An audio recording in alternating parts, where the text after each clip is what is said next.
नमस्कार सभी को।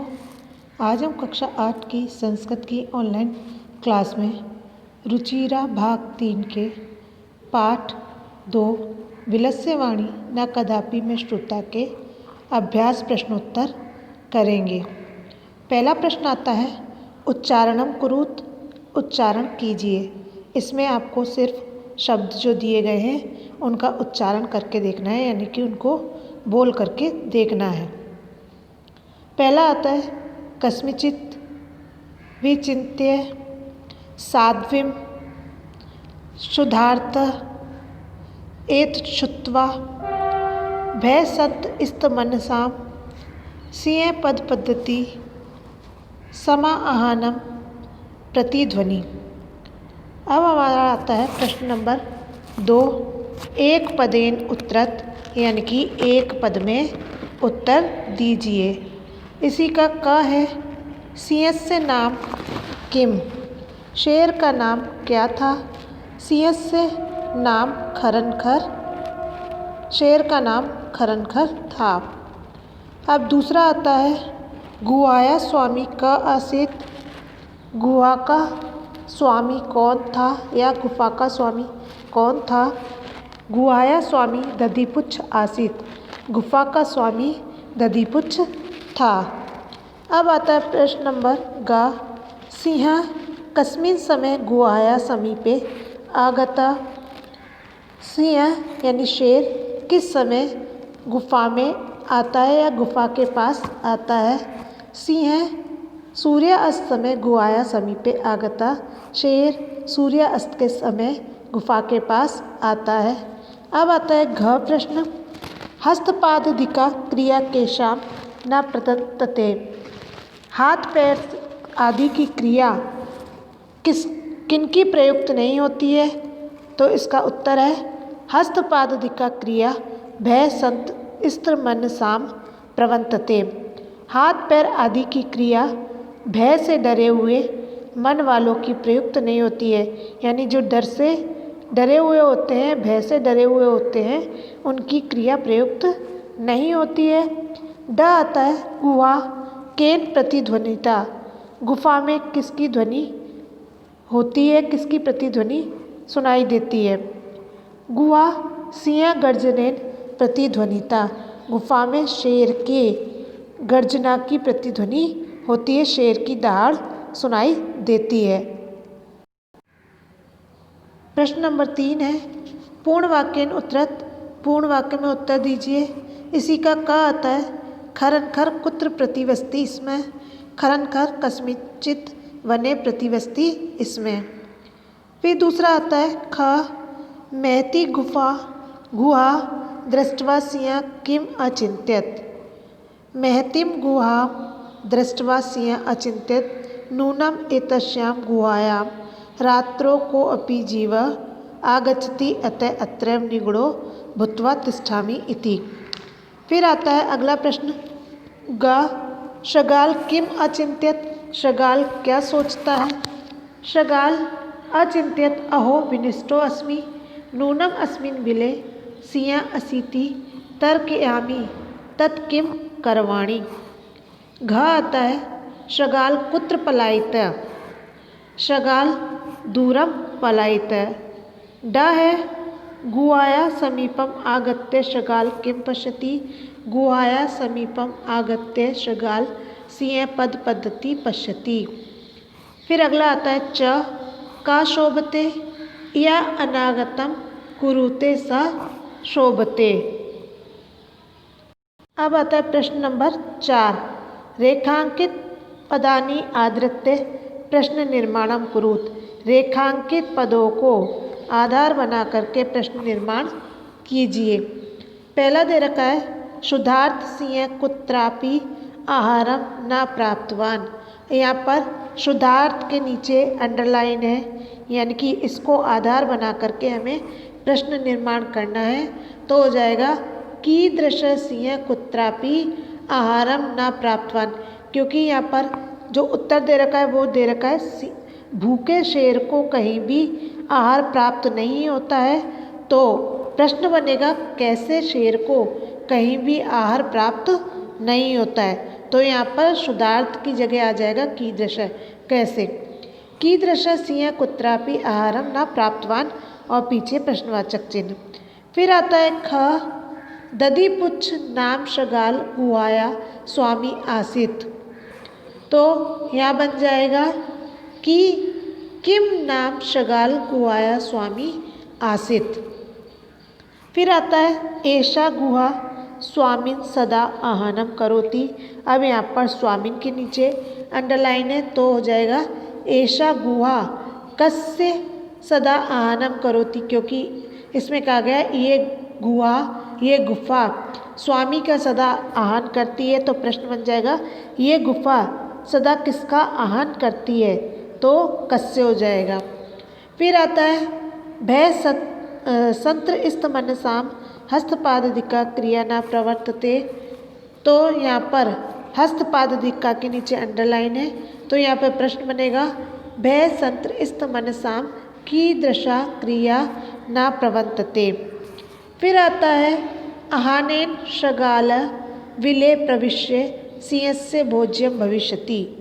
तो यहाँ पर विले के नीचे अंडरलाइन है तो प्रश्न बन जाएगा आहानेन शगाल कुत्र प्रविश्य सिंहस्य भोज्यम भविष्यति। अब आता है हमारा प्रश्न नंबर 5, घटनाक्रम अनुसार वाक्यानि लिखत, यानी कि घटनाक्रम के अनुसार आपको वाक्यों को जमाना है। ये वाक्य अपने आप में पूरे हैं, सही हैं, लेकिन इनका जो क्रम है वो गलत है, तो इसका हमें सिर्फ क्रम सही करना है।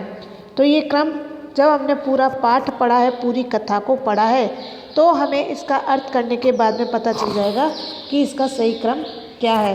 तो नंबर 1 पे आएगा परिभ्रमण। परिभ्रमण सिंह शुद्धार्थो जाता, ये 1 नंबर पे आएगा। फिर नंबर 2 पे आएगा सिंह एकाम महतिम गुफाम अपश्यत, नंबर 2 पे आएगा। नंबर 3 पे आएगा गुहाया स्वामी दधिपुच्छ नाम शगाल, ये नंबर 3 पे। फिर 4 पे आएगा गुहाया को अपि अस्ति इति शगालस्य विचार।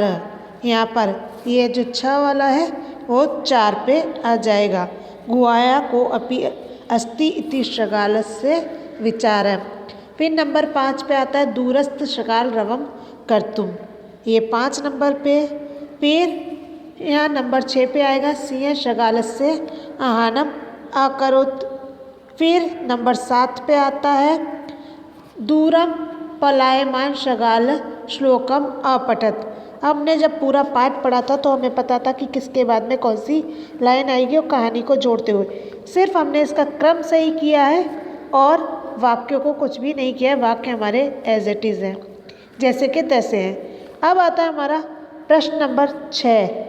प्रश्न नंबर 6 है यथा निर्देशम उत्तरत, निर्देश के अनुसार उत्तर दीजिए। पहला दे रखा है यहाँ पर एकाम महतिम गुहाम दृष्ट्वा स अचिंत्यत अस्मिन् वाक्ये कति विशेषणानि पदानि संख्या स पदानि अपि लिखत।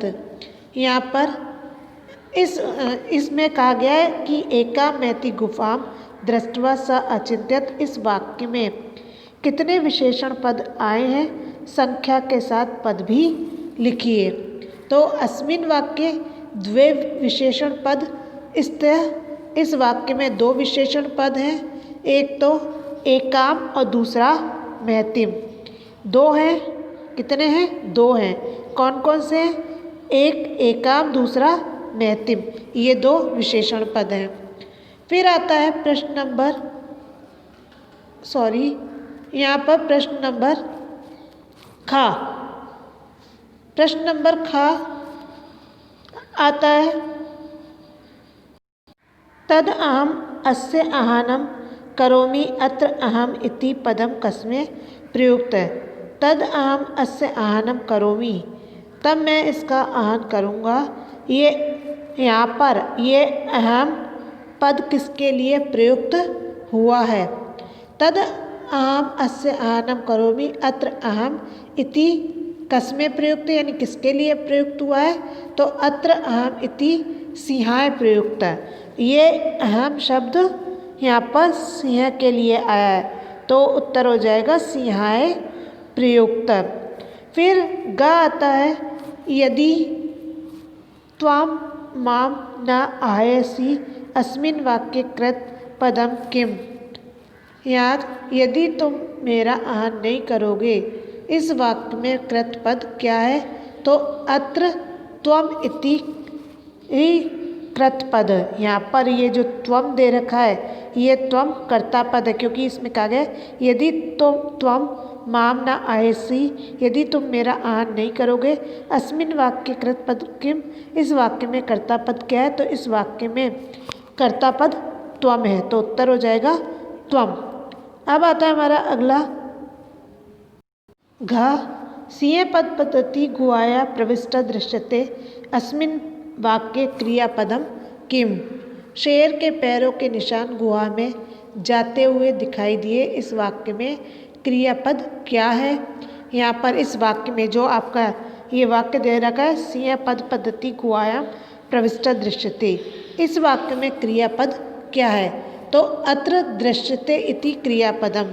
ये यहाँ पर जो दृश्य दे रखा है, ये इसका क्रियापद है। फिर आता है वने अत्र संस्थस्य समागता जरा अस्मिन वाक्य अव्ययपदम किम। तो यहाँ पर इस वन में रहते हुए मुझे बुढ़ापा आ गया, तो इस वाक्य में अव्यय पद कौन सा है, हमें इस वाक्य में से अव्यय पद को छांटना है, तो इस वाक्य में अव्यय पद है अत्र। यहाँ पर वने अत्र लिखा है, संधि विच्छेद करेंगे तो हो जाएगा वने प्लस अत्र। जो ये अत्र है, ये अत्र यहाँ पर अव्यय शब्द है। अब आता है प्रश्न नंबर 7, मंजूषात अव्यय पदानी चित्वा रिक्त स्थानानि पूरयत। मंजूषा में से रिक्त अव्यय पदों को छाट करके रिक्त स्थानों को पूरा कीजिए। तो यहाँ पर हो जाएगा एकस्मिन वने कश्चन, यहाँ पर आ जाएगा कश्चन। पहला वाला जो खाली स्थान है उसमें आ जाएगा कश्चन। फिर है व्याध जालम विस्तीर्य दूरम स्थित, दूसरे में आ जाएगा दूरम स्थित, यहाँ पर दूरे आ जाएगा। फिर क्रमशः आकाशात सा परिवार कपोतराज नीचे, तीसरे में आएगा नीचे। आगच्छत यदा कपोता तंडुलान आपश्यन तदा, तो यहाँ पर पांचवें में आ जाएगा तदा। तेषाम लोभो जाता परम राजा सहमत नासीत तस्य युक्ति आसीत परम वने को अपि मनुष्य नास्ति कुतः तंडुलान संभव यदि, यहाँ पर सातवें में आएगा यदि। फिर राज्ञ उपदेशम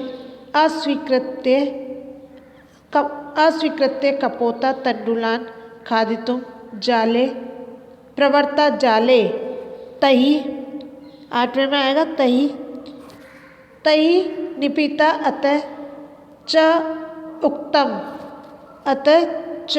उक्तम ये पे सहसा विदित न क्रियताम, और यहाँ पर 10वें में आ जाएगा सहसा विदित न क्रियाम।